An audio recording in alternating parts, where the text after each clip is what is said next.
About to interview right now one of the greatest casters from AdCaster. Ate, what's your name? I'm Len Abella. I'm a casting director since 1994. 1994, so you're very experienced in the field, I say. I guess so. And how long has AdCaster been in the industry for? The AdCaster has been here for 5 years already. So 5 years running. The AdCaster is definitely a casting agency. It's not a talent agency. So most of the things that we do in AdCaster are purely casting business. As a caster, what do you look out for in the models? The talent that we're looking for definitely depends on what product are we casting.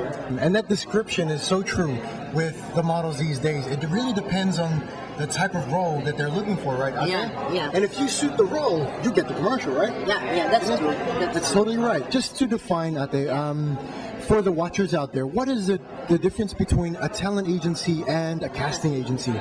Well, it's a very, very big difference. When you say talent agency, of course, you have a roster of talents to keep. From all walks of life, you keep them on your file. But for us, like a casting agency, we do a casting work. So we don't really keep a roster of talents.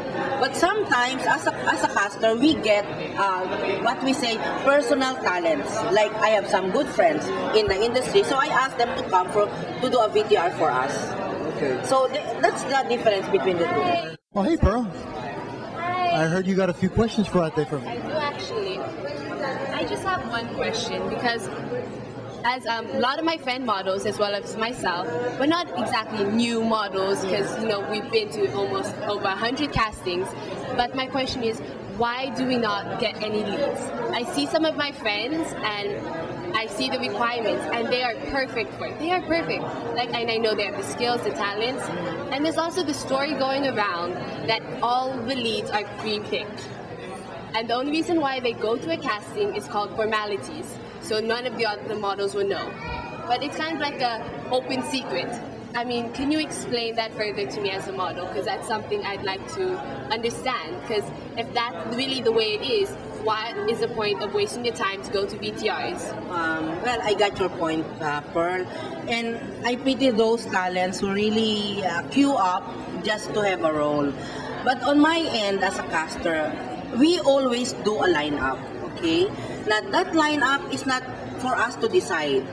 We are there to decide because we have a casting brief to follow, and then we present that to the agency. Now, for the agency, we have a lot of people to present to. We have the creative group, we have the account group, we have the producer, and we have the directors. Now, before the talent will be shortlisted, it will go through that kind of process. Now, after that, we have shortlisted talents and we'll definitely present it to the client. Now, the client will be the last one to really approve who the talents they need for the certain commercial that they will be producing. Everybody will be lined up. Now, we always line up talents that we think are suitable for the role. And everyone knows that because every now and then we call the agents and tell them we present this talent for a certain product. But there are some talents who definitely cannot get the role. Why? Because they come to the VTRs or to the final casting unprepared.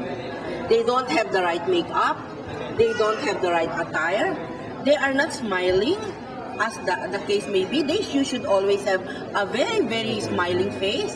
That's what we always call for. So definitely, if you don't have this kind of preparation, you don't get the job. So every time we ask the talents, you should fix yourself, fix your face, your jewelry is not so much, something like that. We always advise the talents what to do before they face the camera. At AdCaster, we do that. We do that because we know definitely they can get a role. Only they have to be prepared. This is not an easy thing that you do.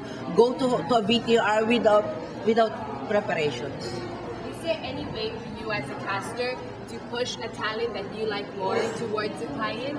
If the client cannot decide, because there are lots of talents who definitely can really qualify for the role, they will ask the caster, who do you think is the best? Of course, we will tell them this is the best. She can act, she has the face, she is prepared to do the role. And we suggest. but very seldom that we are asked to suggest. It will only be the advertiser who definitely give the final say. When we do this lineup, we know who are the talents who will qualify. So we have this vision. Okay, if the casting brief says we need a fair Pinay and mestiza, something like that. On our end as a caster, we do fair Pinay, a mestiza, and a morena. Because we can never know who would really suit the role. Because when they are on screen, they definitely look different. Yeah. If we're not asked about it, our opinion, we don't say anything. It really leaves to the client to decide. So don't feel bad because we know you can get a better role. Like, you know what, Pearl? You always smile. Look better when you smile. I have one last question. Okay. If a talent goes to a BTR, like they keep going to BTRs but they don't get it, is it bad to keep going because their face is overexposed or what? No. Actually, no. Because it trains you how to face the camera. So pretty much you're saying practice makes perfect. Don't give up. If you said no once, it means you haven't done it. Yes, definitely. Okay. And you should try, as a model, you should try to reinvent yourself. Now you come with the curly hair, tomorrow come in a straight hair. Something like that. It's so much great advice there.